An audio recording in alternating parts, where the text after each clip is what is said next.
असर तो उस पर वो पड़ेगा जिस दिन कुर्सी उसकी चली जाएगी।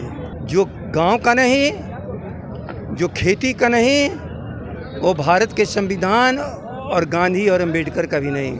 लेकिन इस देश को हम लोग जगा रहे हैं कि एक ऐसा अहंकारी हुकूमत है जो अंग्रेज़ों की दलाली करते थे, जो सावरकर और गोडसे के रास्ते पर चलने वाले।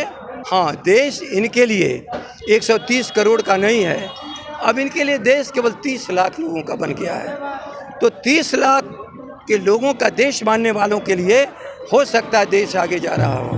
नमस्कार, आप देख रहे हैं लाइव सिटीज़। मैं हूँ आपके साथ शिवम। कृषि कानून के विरोध में किसानों के द्वारा आज बंद करने का आह्वान किया गया है। ऐसे में आपको बता दें कि बिहार के सभी विपक्षी दलों ने इसका समर्थन किया है और हमारे साथ राजद के प्रदेश अध्यक्ष जगदानंद सिंह है। सर, क्या लगता है कि इसका असर केंद्र सरकार को पड़ेगा भारत बंद का?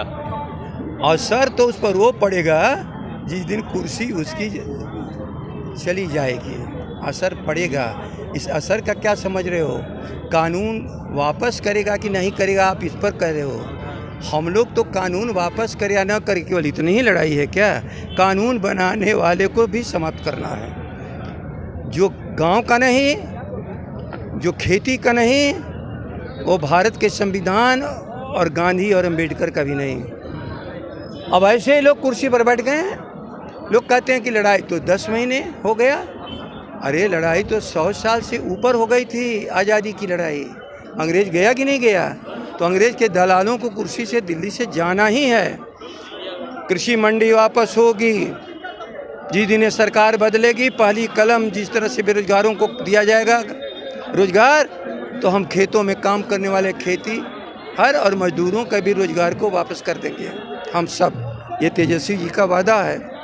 गांधी की मूर्ति और जयप्रकाश की मूर्ति के सामने शपथ है पूरी राजद का। नहीं मानेगा मत माने, हम लोग उसको कहाँ करें कि तुम मानो। लेकिन इस देश को हम लोग जगा रहे हैं कि एक ऐसा अहंकारी हुकूमत है जो अंग्रेज़ों की दलाली करते थे, जो सावरकर और गोडसे के रास्ते पर चलने वाले, अडानी और अंबानी को अरबपति से खरबपति से और ऊपर ले जाने वाले, कोरोना जैसे काल में जिनका चित्र और चरित्र सब सामने इस देश में आ चुका है। किसान के बेटों को इन्होंने मारा है, खेती को ये समाप्त कर रहे हैं। ये लड़ाई हमारी जारी रहेगी। सर, पर बीजेपी के नेताओं का लगातार कहना है कि जितना किसानों के हित में बीजेपी की सरकार ने किया है और किसी सरकार ने नहीं किया। एक केवल हित की बात बता दो। यदि हित की बात कर रहे हो तो केवल बिहार के लोग बता दो। क्यों हम 45 लाख टन हरियाणा और पंजाब और देश के जो हमारा गेहूं और चावल मंगा के खा रहे हैं? हो सकता है वो गेहूं और चावल आ रहा है पंजाब हरियाणा से, वो भी लड़ रहे हैं और मजबूरी में हम लोग को खाना पड़ रहा है, तो हम लोग भी लड़ रहे हैं। ताकि देश का कौन सा हिस्सा है? हाँ, देश इनके लिए 130 करोड़ का नहीं है, अब इनके लिए देश केवल 30 लाख लोगों का बन गया है। तो 30 लाख के लोगों का देश मानने वालों के लिए हो सकता है देश आगे जा रहा हो।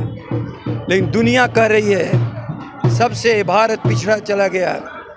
दुनिया में नहीं, एशियन जो हमारे बगल के पड़ोसी राज्य हैं, राष्ट्र हैं, उनसे भी पीछे चला गया।